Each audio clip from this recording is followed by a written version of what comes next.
के शो में नैब की 25 साल तारीख में सबसे बड़ी बिल वास्ता recovery.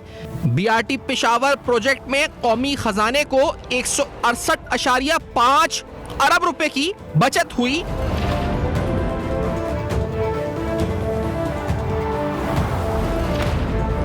International court of arbitration से कॉन्ट्रैक्टर्स का 31.5 अरब रुपए का दावा खारिज।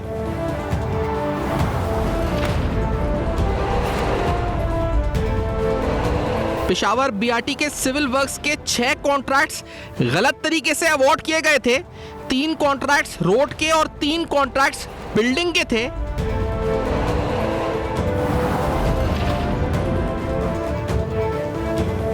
नैब ने 400 से जायद बैंक अकाउंट्स की छानबीन की, ट्रांजैक्शंस की तस्दीक।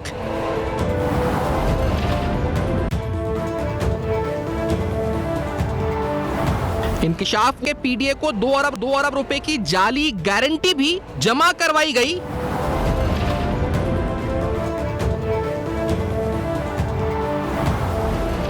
चार्टर्ड अकाउंटेंट्स के जरिए ऑडिट रिपोर्ट्स के बोगस होने की तस्दीक।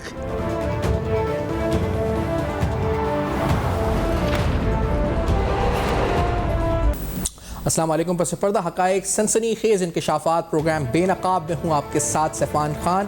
नाज़रीन, बीआरटी पेशावर के हवाले से अहम तरीन तफसीलात नैब की रिपोर्ट में सामने आई हैं। साल 2018 में शुरू होने वाली इंक्वायरी रिपोर्ट में नैब ने दावा किया है कि तकरीबन 168 अरब से ज़्यादा की बचत या कौमी ख़जाने को नुकसान से नैब ने बीआरटी पेशावर के मामले में बचाया है। 30.5 अरब रुपए के वो क्लेम्स हैं जो कि कॉन्ट्रैक्टर्स ने बीआरटी के इंटरनेशनल कोर्ट ऑफ आर्बिट्रेशन में जमा कराए थे।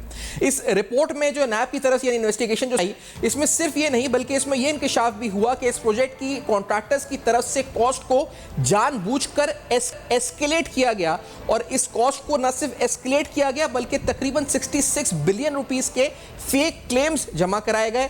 मजीद इस रिपोर्ट में बताया गया कि 2 अरब रुपए की तकरीबन 2 अरब रुपए की गारंटीज फेक जमा कराई गई।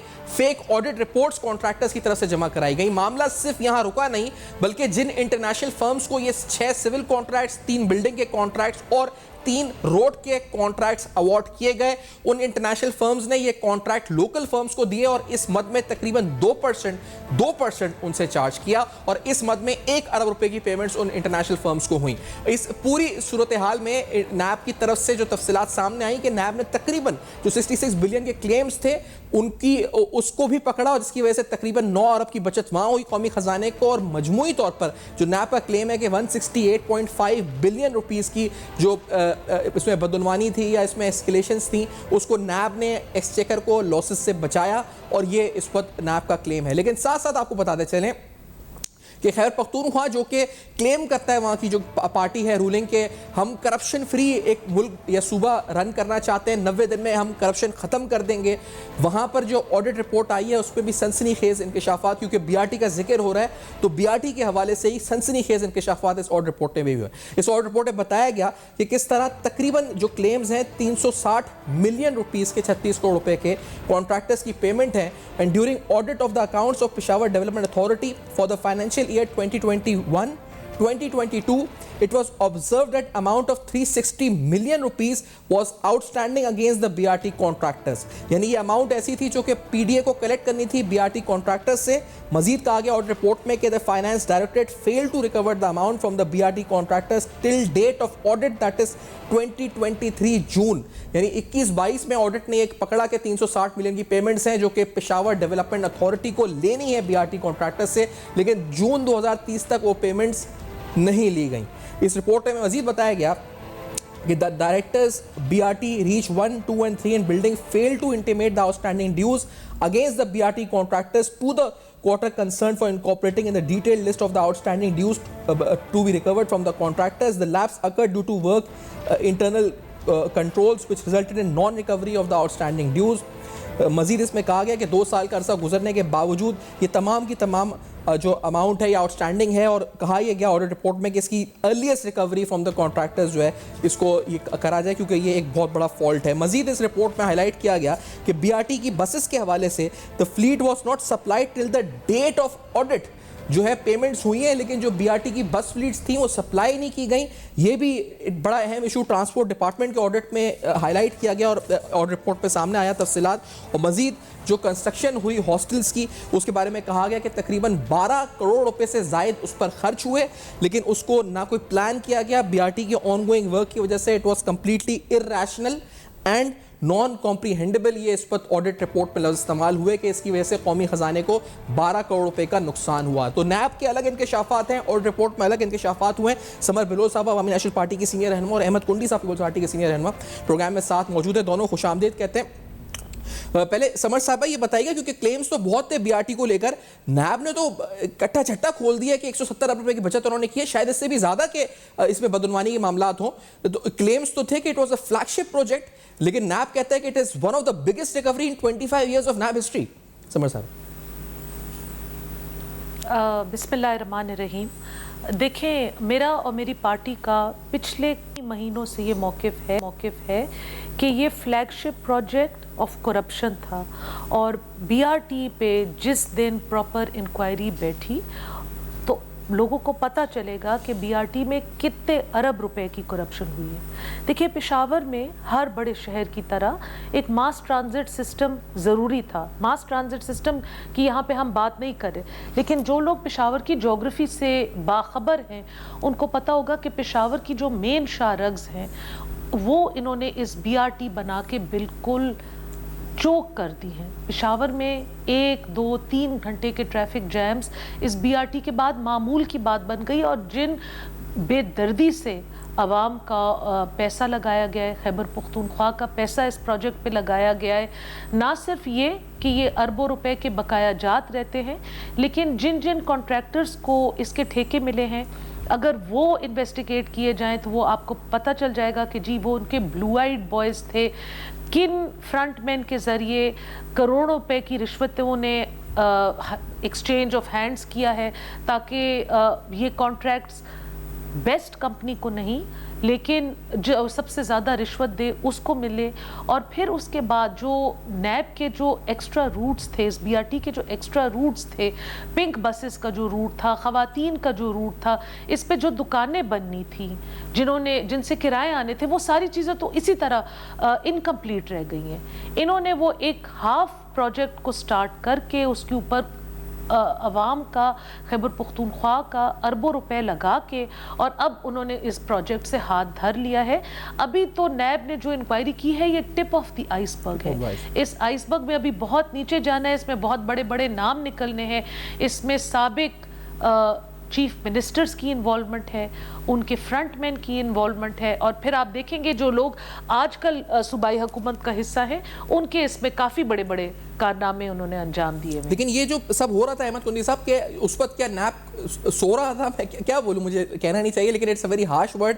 अकाउंटेबिलिटी के वॉच डॉग्स क्या कर रहे थे, इदारे क्या कर रहे थे? अराउंड 170 बिलियन आप कहते हैं नैब हमने बचा लिया है, लेकिन जो कॉन्ट्रैक्ट्स अवार्ड हुए और जब सामने नजर आ रहा था कि 6 कॉन्ट्रैक्ट्स और 3 रोड और बिल्डिंग्स के हुए तो उनमें फ्रॉडुलेंट प्रैक्टिसेस थी, फेक क्लेम्स थे, फेक ऑडिट रिपोर्ट्स थी, 2 अरब रुपए की बेवस गारंटी जमा कराई गई। तो उस वक्त क्या हो रहा था? सब देख रहे थे, क्या सब खामोश थे? क्या मामला था कुंडी साहब?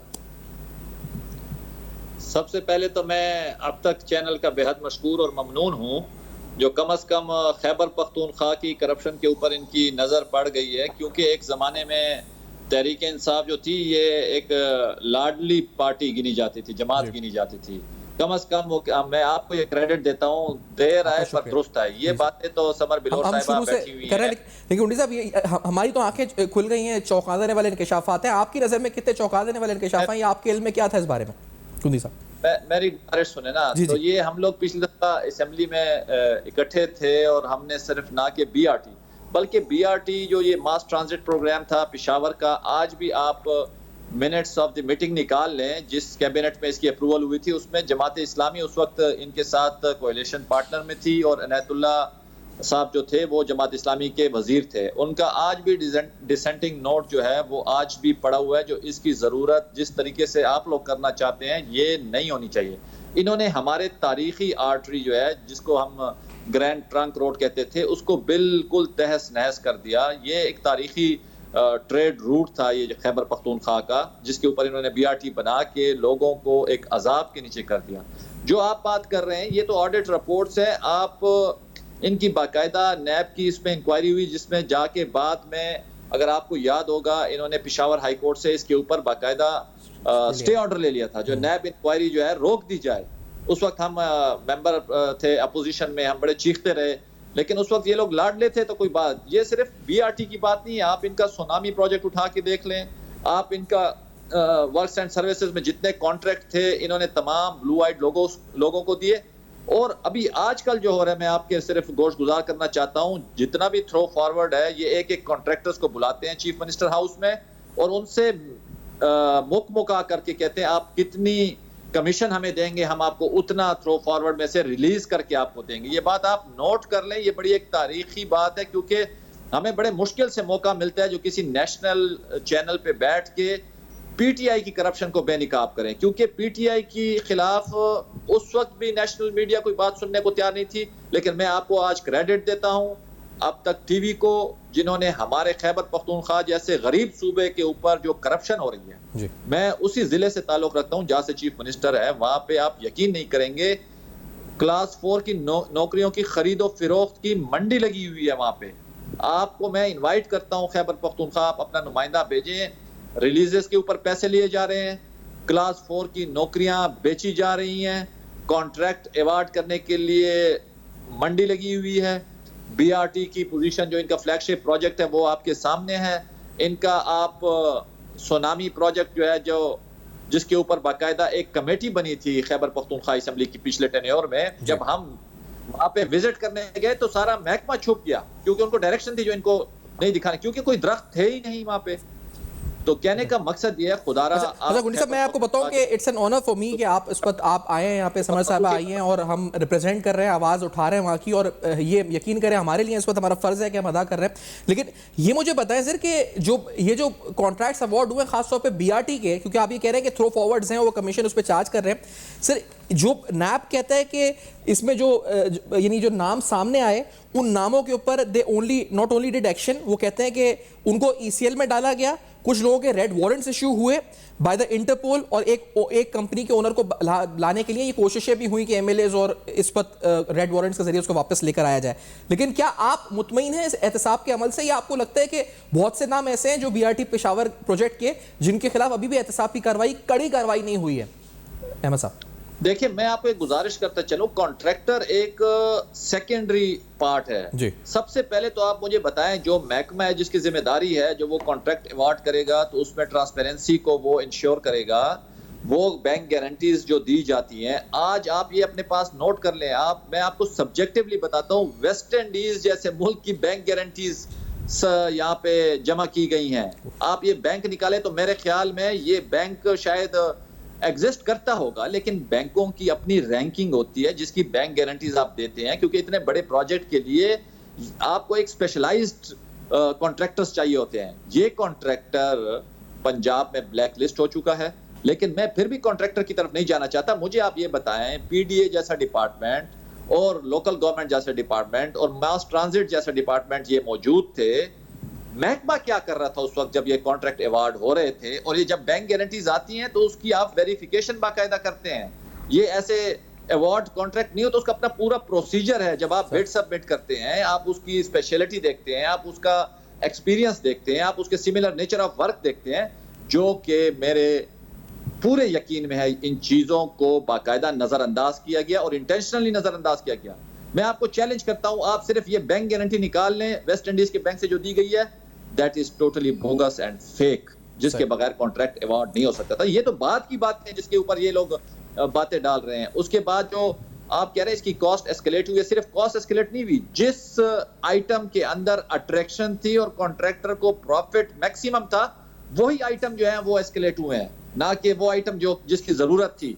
तो ये बड़ी बारीक बीनी से इसको देखना पड़ेगा। ये पूरा एक पाकिस्तान का नेशनल लेवल का करप्शन वो है प्रोजेक्ट तो है। बहुत बड़ा मेगा स्कैम है और इसमें फेक गारंटीज हैं, फेक ऑडिट रिपोर्ट्स भी हैं, बोगस क्लेम्स भी हैं। एक ब्रेक के बाद आते हैं, समर साहबा भी साथ हैं, अहमद कुली साहब भी साथ हैं।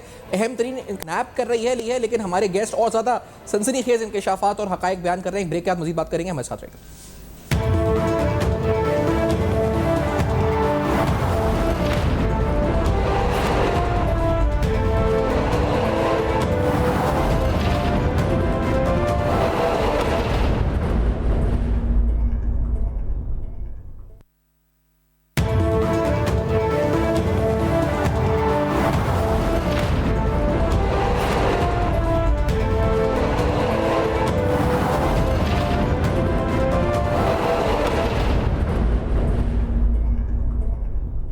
Welcome back. आप देख रहे हैं बेनकाब अहम तरीन सवालात बीआरटी पेशावर के हवाले से, ऑडिट रिपोर्ट्स, नैप की रिपोर्ट, इन्वेस्टिगेशंस में होने सनसनीखेज इंकशाफात। गवर्नर केपी फैसल कुंडी साहब खुलकर करप्शन पे खैर पख्तूनख्वा की बात करते रहे। इस रिपोर्ट के बारे में, बीआरटी पेशावर मंसूबे के बारे में भी उन्होंने क्या कहा था recently, let's hear this also. ये जो हिम्मत आई थी और हम बार बार कह रहे थे बीआरटी करप्शन का गढ़ है, तो जो रिपोर्ट आई है उस पर अब सूबाई हुकूमत क्या बोलेगी? हक तो है कि सूबाई हुकूमत इस पे अपने जो लोग मुलवसिन को गिरफ्तार करे और इस्तीफा दे। पीटीआई हुकूमत का सबसे बड़ा कारनामा बीआरटी का सबसे बड़ी करप्शन है। बिलियन ट्री किधर गए? टिम्बर माफिया की नज़र हो चुके हैं। हेल्थ पे आप बोलें तो हेल्थ में भी यही सूरत हाल है। एजुकेशन पे बात करें तो एजुकेशन का सत्यानाश है। इस सूबे का बेड़ा गर्क कर दिया है। ये जो अहम तरीन मामला है, ये कॉन्ट्रैक्टर्स नहीं बल्कि जो इदारे जिन्होंने ये कॉन्ट्रैक्ट्स अवार्ड किए या इदारे जो इसको पूरा मॉनिटर कर रहे थे, उनसे सवाल जवाब हो, उनको कटहरे में लाया जाए। क्या ये एहतसाब का अमल दुरुस्त हुआ? आपकी पार्टी, आप मुतमईन हैं? बिल्कुल भी नहीं। ये तो सिर्फ एक निशानदेही हुई है ना जी। इसमें किसको पनिश किया गया है, कैसे पनिश किया गया है, वो ट्रेल ऑफ कल्प्रिट्स क्या है, इसमें कोई ट्रांसपेरेंसी नहीं है। मैं और आप कितनी दफ़ा आपके इस प्रोग्राम पे ये बात डिस्कस कर चुके हैं कि प्रोविंशियल नैब का इदारा ख़त्म करना जो था वो इन इटसेल्फ एक मेलिफाइड डिसीजन था।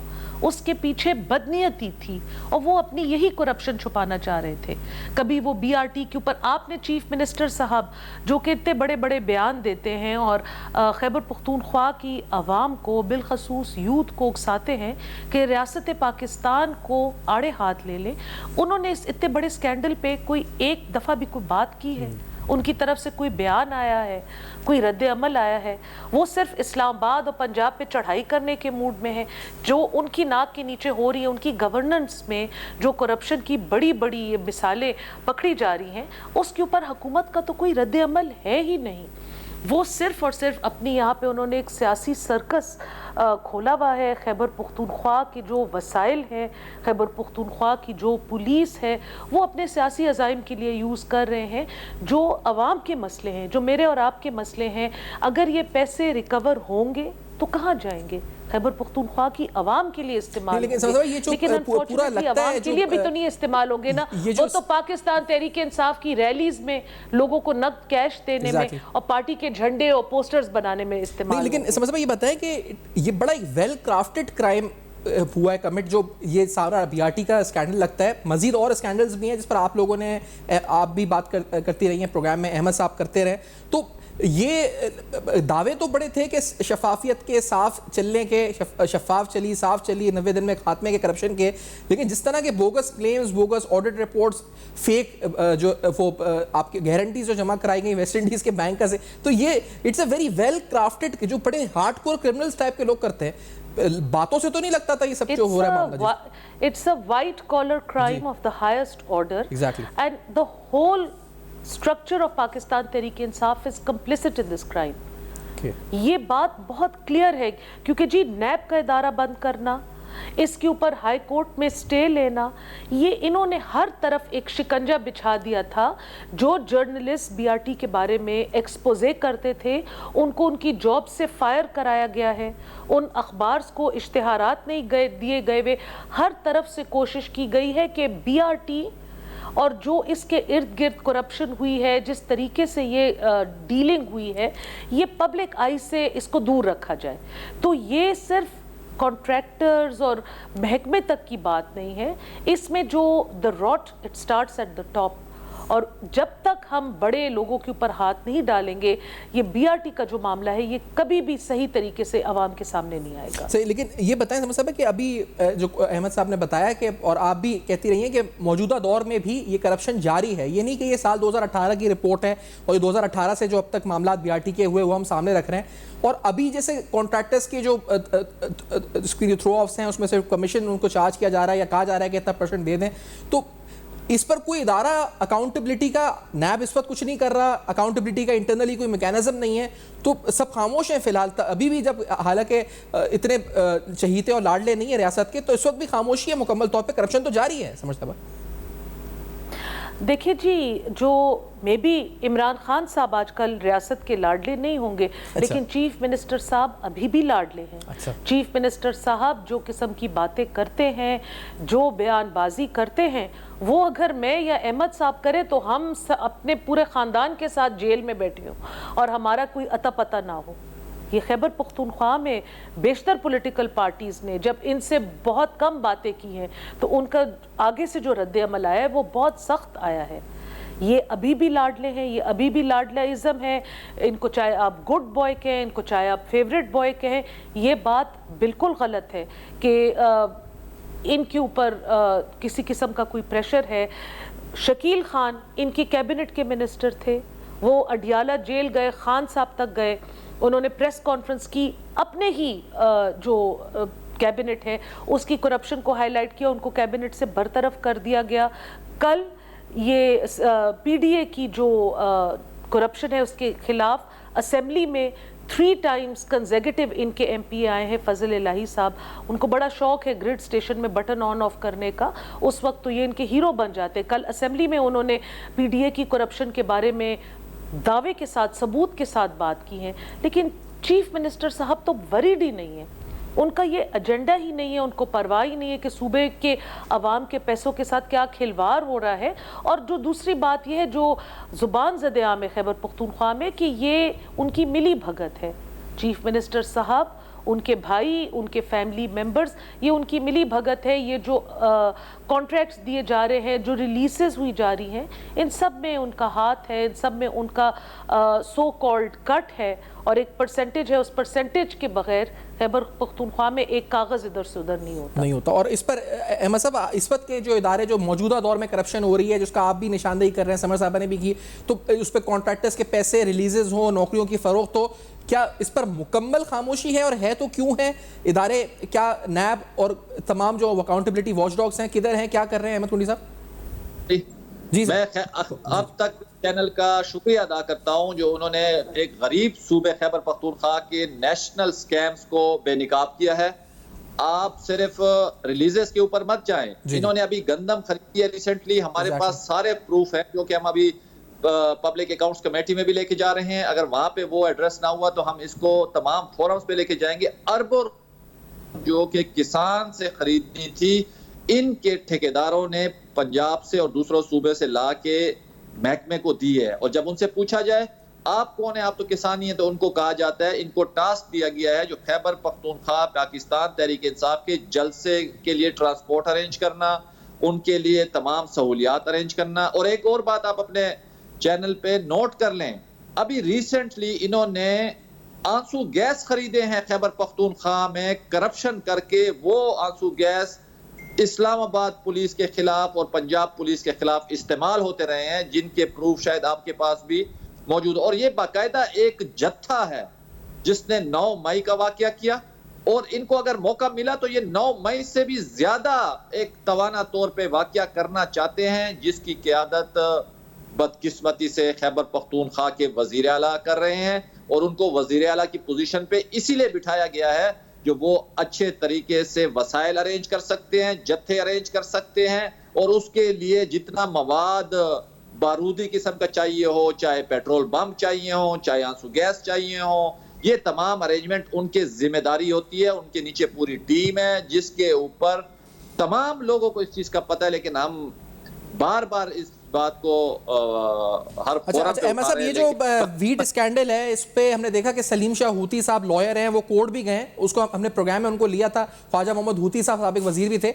लेकिन ये मुझे बताएं कि जो अली अमीन गंडापुर साहब हैं, डिस्पाइट ऑल द करप्शन और एलिगेशंस और रिपोर्ट्स एंड एवरीथिंग, तो वो क्या लाडले हैं जिस वजह से उनके खिलाफ कोई कार्रवाई, जो समर साहब कह रही हैं, क्या अभी भी वो लाडले हैं? क्या मामला है कि ये इस करप्शन पे सब खामोशी है? देखिए, मैं आपको इंशाल्लाह कुछ अरसे तक हम बहुत सारी चीजें बेनिकाब करेंगे।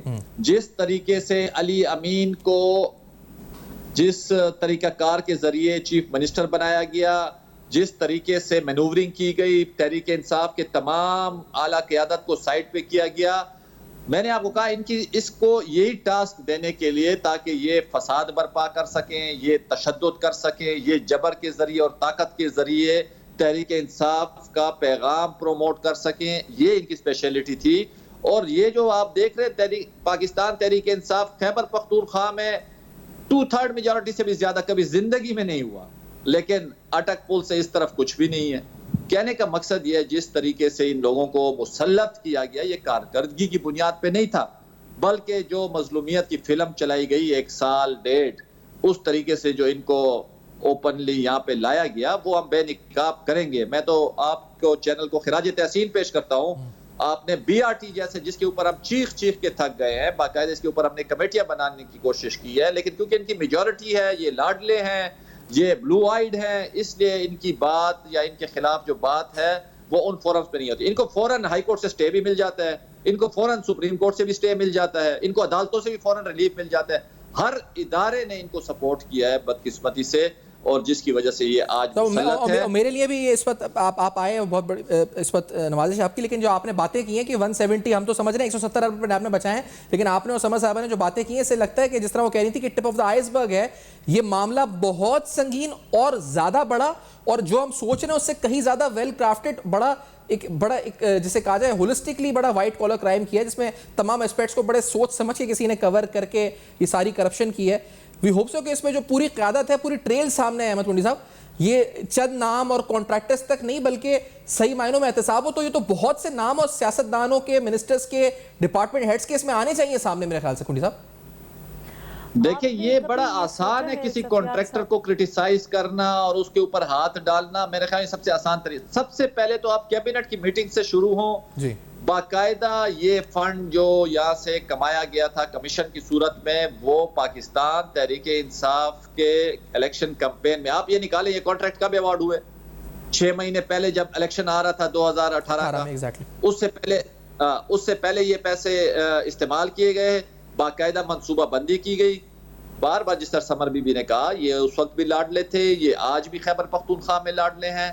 हमें तो इस बात की समझ नहीं आती जो आज ये काम कर रहे हैं, और जिस तरह सूबों को और एक रियासत के खिलाफ जिस तरीके से अमल कर रहे हैं, कोई एक्शन नहीं लिया जा रहा।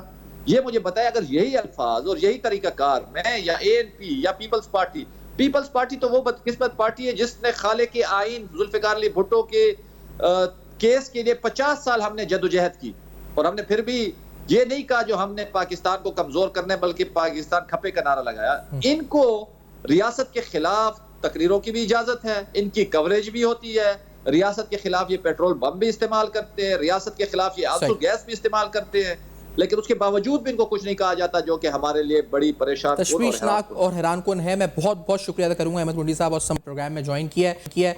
और अहम तरीन इंकशाफात BRT पेशावर के हवाले से नैब ने जो किए, जो ऑडिट रिपोर्ट्स पर सामने है, लेकिन तफसीलात जो सामने रखी दोनों पैनलिस्ट ने, बहुत अहम तरीन हक़ाइक़ से भरपूर गुफ्तगू है। एक ब्रेक के बाद सिर्फ समराइज करने आएंगे, हमारे साथ रहिए।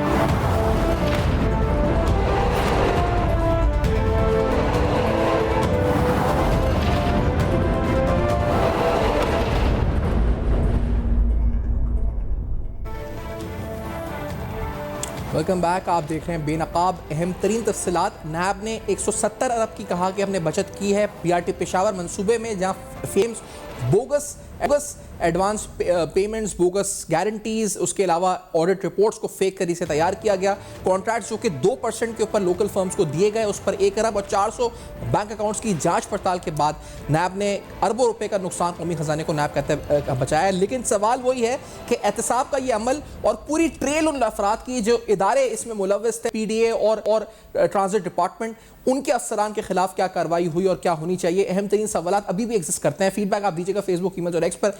देखते रहेगा अब तक अपना बहुत ख्याल।